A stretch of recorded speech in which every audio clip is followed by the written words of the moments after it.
सभा मुनक्कद की गई है। किस लिए मुनक्कद की गई है? कि हिंदुस्तान के कमजोर तबकात, मुसलमान, एससीज, एसटीज, ओबीसीज, हमारे धंगर समाज के लोग, कोली समाज के लोग सब एक हो जाना। मेरे अजीज दोस्तों और बुजुर्गों, मुल्क को आजाद होकर 70 साल का अरसा गुजर चुका। जब आप यहां पर जमा हुए हैं, मैं आपसे एक बात, अपनी दिल की बात कह रहा हूं। मैं बड़ी तकलीफ से कह रहा हूं कि कभी अपने दिलो दिमाग पर जोर डालकर सोचो कि 70 साल में क्या हमसे इंसाफ हुआ? क्या 70 साल में हमको जो बाबा साहिब अंबेडकर ने संविधान दिया, और उस संविधान में बाबा साहिब ने कहा कि मैं तुमको संविधान दे रहा हूं, मेरी जिंदगी मुझसे वफा नहीं कर पा रही है, मगर मैं तुमको संविधान दे रहा हूं, सुनो, इस संविधान को इस्तेमाल करो और एक पॉलिटिकल ताकत बनो, पॉलिटिकल ताकत बनो। कहां है पॉलिटिकल ताकत? रिजर्वेशन है हमारे एससी भाइयों को पार्लियामेंट में, और कैसा रिजर्वेशन, कैसे एमपी? 10% का रिजर्वेशन पास हो रहा है, जो बाबा साहिब अंबेडकर के संविधान के पूरा खिलाफ।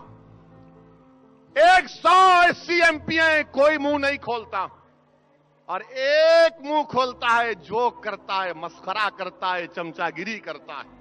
क्या है ये? क्या है ये?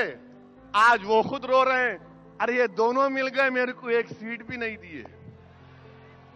तुमको तो वही बता रहे थे कि तुम्हारा मुकाम सिर्फ मस्खरापन करना है, तुम्हारा काम सिर्फ थालियां बजाने का है। मेरे एससी भाइयों, अगर तुम्हारे दिलों में बाबा साहिब अंबेडकर की इतनी मोहब्बत है, तो मैं तुमको अंबेडकर का वास्ता देकर कह रहा हूं कि अब आने वाले पार्लिमानी चुनाव में तुम इन जनियोधारों का, इन सावरनाओं का, इन जालिमों का साथ हरगिज मत दो। आज अल्लाह ने, खुदा ने, कुदरत ने हमको एक मौका दिया है। देखो, मुसलमान तुम्हारे साथ हैं, शेड्यूल ट्राइब तुम्हारे साथ हैं, ओबीसी समाज तुम्हारे साथ है, कोली समाज तुम्हारे साथ है, धंगर समाज तुम्हारे साथ है, हर वो हिंदुस्तानी तुम्हारे साथ है जो बाबा साहिब अंबेडकर के उस पैगाम को समझता है। निगाहें उठाकर देखो कि मेरे बड़े भाई प्रकाश अंबेडकर साहब कोई 40, 45, 50 साल के नहीं है, 60 साल से ज्यादा इनकी उम्र हो चुकी है। क्या तुम इनके मरने के बाद इनको याद करोगे? क्या तुम इनके दुनिया से चले जाने के बाद इनकी अर्थी को उठाकर याद करोगे? अरे जब तुम्हारे पास तुम्हारा लीडर जिंदा है, अगर तुम जिंदा कौम हो, अगर तुम्हारे दिलों में दिल धड़कता है, तुम्हारे सीनों में तुम्हारी सोच जो अंबेडकर ने तुमको दी, अगर वो जिंदा है, तो इनको उठा लो, इनको कामयाब कर लो। मैं अपने आप अपनी कामयाबी के लिए इस मुकाम पर नहीं आया हूं, मैं अपने बड़े भाई की कामयाबी के लिए ताउन देने के लिए आया हूं। मेरा मकसद कोई मंत्री संतरी बनना नहीं है। मेरे जिंदगी का मकसद यही है कि बाबा साहिब अंबेडकर ने जो संविधान दिया, उस संविधान में बाबा साहिब ने फ्रेटर्निटी, लिबर्टी, इक्वालिटी, जस्टिस की बात की। ये कौन देगा? फडणवीस देंगे, ठाकरे देंगे, जनियोदारू राहुल गांधी देंगे, पवार साहिब देंगे। अरे ये पूरे पेशवा है, पेशवा याद रखो, ये पूरे पेशवा हैं जो ये कह रहे हैं कि जमहूरियत तो आ गई, मगर हम पेशवा हैं, हम तुम्हारे मुकद्दर का फैसला करेंगे। मेरे भाइयों, जो आज तुम यहां पर लाखों की तादाद में जमा हुए, तुम सोचो थोड़ी देर के लिए कि तुम्हारे बच्चे और बच्चियों के मुस्तकबिल का फैसला ये सावरना, जनियोदारू पेशवा करेंगे या प्रकाश अंबेडकर करेगा? तुम्हारे घर की हिफाजत ये लोग करेंगे या प्रकाश अंबेडकर करेगा? तुम्हारे इंसाफ की लड़ाई ये लोग लड़ेंगे या प्रकाश अंबेडकर लड़ेंगे?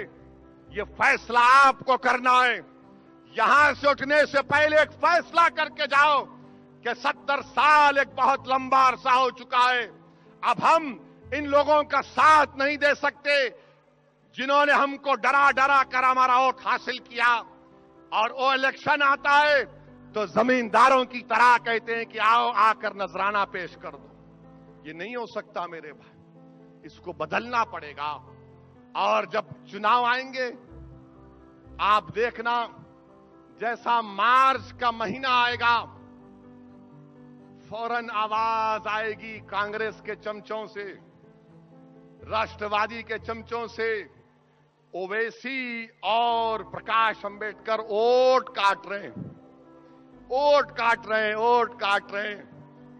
मोदी और फडणवीस ठाकरे पुकार कर बोलेंगे ये समाज के दुश्मन हैं, ओवैसी एंटी नेशनल है, ये कैसे आया, ये क्या बक रहा है। मेरे भाई, आज आपको फैसला करना है कि आप किसका साथ देंगे। इलेक्शन आएगा तो बहुत पैसे हैं इन लोगों के पास, करोड़ों रुपए हैं। 70 साल जो इंसानों का खून चूसा वो जमा है इनके पास। आज वो खून चूसने वाली पार्टियां फिर से आकर आपसे कहेंगी कि हम तुमको चाहने वाले हैं। बाबा साहिब अंबेडकर ने 50-55 साल पहले कहा था कि लोग आकर रिफॉर्मर बनेंगे, रिफॉर्मर, और वो बोलेंगे तुम्हारे लिए अच्छा है। नहीं मेरे भाई, आप जानते, मैं जानता हूं कि हमारे लिए अच्छा क्या। जब आप जानते हैं तो आप अपने लोग को कामयाब करिए, डरने और घबराने की जरूरत नहीं है। ये तूफान टल जाएगा, याद रखिए। जैसा आज आप यहां पर जमा हुए हैं, मुझे एक बता दो, शिवाजी पार्क में जितने लोग जमा हैं, क्या किसी को पैसा देकर बुलाया गया यहां पर? क्या आपको पैसे देकर बुलाया गया? तो फिर कल जब चुनाव आएंगे, जो पैसे खर्चा करेंगे, आप क्या करेंगे? जब ठाकरे, फडणवीस, मोदी, अमित शाह, जनियोधारू राहुल, ये पवार जब अपने पैसे लाएंगे तो क्या करेंगे आप? जब आज यहां पर आप बगैर पैसों के आए हैं, क्यों आए आप? क्योंकि आपके दिल में एक तकलीफ है, आपके पास एक फिक्र है, आपके पास एक सोच है, आपके पास एक तड़प है, आपके पास एक गुस्सा है। आप उस गुस्से के इजहार के लिए आए हैं। मैं आपसे कह रहा हूं कि जब चुनाव आएंगे, प्रकाश अंबेडकर साहब के जितने कैंडिडेट रहेंगे, आंख बंद करके जाके बटन दबाना, कामयाब करना। हिंदुस्तान की सियासत में एक इनकलाब लिखा जाएगा। अब जब सरकार बनेगी तो वो 280 वाली नहीं बनेगी, अब ना कांग्रेस की बनेगी ना बीजेपी की बनेगी। मैं हार्वर्ड यूनिवर्सिटी में था, वहां पर मैंने कहा कि हिंदुस्तान में एक ही नेशनल पार्टी है। तो वहां पर वो ऊपर के लोग, जनियोधारू लोग बैठे थे, बोले क्या बोल रहा है? मतलब सुनो, हिंदुस्तान में एक ही नेशनल पार्टी है, एक बीजेपी है, दूसरा 1.5 बीजेपी है। ये बीजेपी और 1.5 बीजेपी। अब मैं मुसलमान भाइयों से कहना चाहूंगा, अब आप बस कर दो, कांग्रेस का साथ खत्म करो। आपकी तबाही की जिम्मेदार कांग्रेस पार्टी है, आपकी बर्बादी की जिम्मेदार कांग्रेस पार्टी है। अगर आपके बच्चे जेलों में हैं, कांग्रेस पार्टी की वजह से। अगर महाराष्ट्र से एक भी मुस्लिम एमपी 10 साल से नहीं जीता तो इनकी वजह से। अगर श्री कृष्णा कमीशन की रिपोर्ट किसी कचरे के कूड़े में पड़ी हुई है तो कांग्रेस की वजह से। मेरे भाई, छोड़ो इन लोगों का साथ। जब तुम अल्लाह को मानते हो, जब तुम हस्बुनल्लाह व निअमल वकील बोलने वाले हो, जब तुम तौहीद का इकरार करने वाले हो, जब तुम कुल वल्लाह व अहद कहने वाले हो, जब तुम कुल जाहल व ज़ाकुल बातिल इन्नल बातिला काना ज़ऊका कहने वाले हो, जब तुम बदर के हुनैन के वाकयात को जबान से बयान करने वाले हो, तो क्या तुम एक सियासी इलेक्शन में तुम प्रकाश अंबेडकर का साथ नहीं दे सकते? कब तक साथ दोगे? कब तक साथ दोगे इन लोगों का जिन्होंने हमको बर्बाद कर दिया? मैं जिम्मेदारी के साथ आपसे कह रहा हूं कि हिंदुस्तान के मुसलमानों के पास, महाराष्ट्र के मुसलमानों के पास आज मुतबादिल है, अल्टरनेट है। उस अल्टरनेट को अपनाइए। डरने और घबराने की जरूरत नहीं है। देखो जाकर मध्य प्रदेश में कानून बनाए,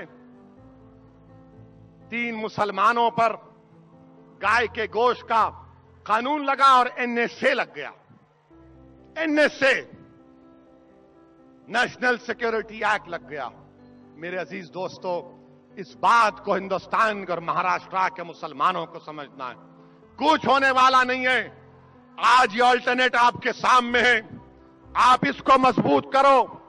और जब इंतखाबात हो जाएंगे, नरेंद्र मोदी बोलते हैं कि ये मिलावट का गठबंधन है। मिस्टर मोदी, आपने सही कहा, आप भी मिलावट, वो भी मिलावट। हम आपके गठबंधन में केमिकल है, आपके गठबंधन में केमिकल है, क्या क्या चीजें नहीं मालूम। हमारा जो गठबंधन है वो ऑर्गेनिक है। ये ऑर्गेनिक गठबंधन है। ये जमीन से जुड़े उन लोगों का गठबंधन है जो आज इंसाफ के लिए जमा हुए हैं, जिनको जालिमों ने जुल्म करके हमारा जमहूरी हक छीन लिया। मेरे भाइयों, मेरे दोस्तों, मेरी इज्जतदार मां और बहनों, आज एक मुसलमान तुम्हारे सामने खड़ा है। मैं अपने लिए नहीं मांग रहा हूं, मैं अपने मुस्तकबिल के लिए, आपके मुस्तकबिल के लिए, अपने बच्चे और बच्चियों के फ्यूचर के लिए तुम्हारे सामने भीख मांग रहा हूं। याद रखो, इसके बाद मौका नहीं मिलेगा। ये एक तारीखी सुनहरा मौका है, इसको पकड़ लो। कुदरत हमको दे रही है, इसको थाम लो। याद रखो, अगर तुम इसको पकड़ लोगे तो जब तुम और हम इस दुनिया से चले जाएंगे तो हमारी आने वाली नस्ल कहेगी कि हां, शिवाजी पार्क में एक जलसा हुआ था जहां पर हमने बैठकर एक दीवाने की बात को सुना, जिसकी बात हमारे दिल और दिमाग और हमारे जमीर को झिझोड़ दी। हमने एक मर्तबा उठकर कहा कि अब की बार ना मोदी, अब की बार ना राहुल, अब की बार सिर्फ प्रकाश अंबेडकर, प्रकाश अंबेडकर, प्रकाश अंबेडकर। ये हमको काम करने की जरूरत है। मेरे अजीज दोस्तों और बुजुर्गों, देखो आप अपने अतराफ, क्या इंसाफ की बात करते हैं।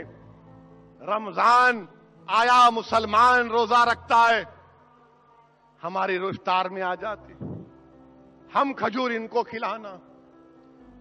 दलित से मोहब्बत, दलित के घर का, इसी के घर का खाना नहीं खाएंगे, बाहर से पका के ला के खाएंगे। ख्वाजा अजमेरी का औरस आया तो बोलते ले पैसे ले, चादर भिजा। बाबा साहिब अंबेडकर के स्टैचू के सामने जाकर एक फूल माला डाले और हमको बोलते देखो हम बहुत चाहने वाले हैं। नहीं मेरे भाई, अंबेडकर, बाबा साहिब अंबेडकर के पैगाम को समझना है। वो पैगाम तुमको और हमको दावत दे रहा कि जिंदा रहना है तो लड़ना सीखो। जिंदा दिली का नाम यह है कि तुम वोट डालना सीखो अपने कैंडिडेट को, अपनी पार्टी को कामयाब करो। ये फडणवीस, ये पवार, ये तमाम ठाकरे ये कुछ नहीं करेंगे। और आप देखो, कल तक ठाकरे बोलते थे नहीं जाऊंगा, नहीं जाऊंगा, नहीं जाऊंगा, नहीं नहीं नहीं होगा। मगर अब क्या हुआ नहीं मालूम, क्या हुआ नहीं मालूम, कौन सी पुड़ी खोली गई नहीं मालूम, अचानक मिल लिए। मैं शुरू से कह रहा था ये ड्रामाबाजी है, नाटकबाजी है। इसीलिए मेरे अजीज दोस्तों और बुजुर्गों, बस यही चंद अल्फाज मुझे आप तक पहुंचाना था। मेरी आपसे गुजारिश है, मुत्तहिद हो जाइए, मैं अपने जाती शोहरत के लिए, अपनी मकसद के लिए नहीं आया हूं। मैं सिर्फ हमारे बड़े भाई बाला साहिब के लिए आया हूं, उनके हाथ मजबूत करने के लिए आया हूं। और इंशाअल्लाह जब तक अल्लाह मुझे जिंदा रखेगा मैं ये काम करता रहूंगा।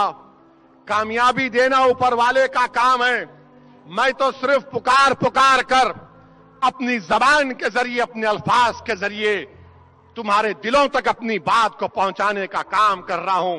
मगर आज जब तुम उठकर यहां से जाओगे तो एक अहद लेकर उठो कि मैं जब यहां पर 4 घंटे बैठकर सुनाऊं, जब मैं यहां से उठकर जाऊंगा तो मैं महाराष्ट्र की सियासत में एक इनकलाब बर्पा करूंगा। जो लोग डराने वाले उनसे कहो अब नहीं डरने वाले हम। जो वोट काटने की बात कर रहे हो उनसे कहो कि जब तुम्हारी बर्बादी तुमको नजर आ रही है, तुम हमसे आकर वोट काटने की बात कह रहे हो। मुसलमानों मैं तुमसे कह रहा हूं, तुम अल्लाह अकबर बोलने वाले हो, तुम सिर्फ अल्लाह से डरने वाले हो, तो फिर मोदी से क्यों डर कर वोट देते हो? जब तुम अल्लाह से डरने वाले हो तो राहुल तुम्हारी मजबूरी नहीं। जब तुम अल्लाह से डरने वाले हो तो शरद पवार तुम्हारी मजबूरी नहीं। जब तुम रसूल अल्लाह सल्लल्लाहु अलैहि वसल्लम के गुलाम हो तो ठाकरे से डरने की क्या बात। अरे गुलामी करना है तो रसूल की करो, और इबादत करना है और किसी से डरना है तो ऊपर वाले से। मुसलमानों उठो, ये एक इनकलाब महाराष्ट्र की तारीख में लिखे जाने वाला है। मैं तुमसे कह रहा हूं कि इसमें हिस्सेदार बनो और अपना हिस्सा हासिल करो। शुक्रिया।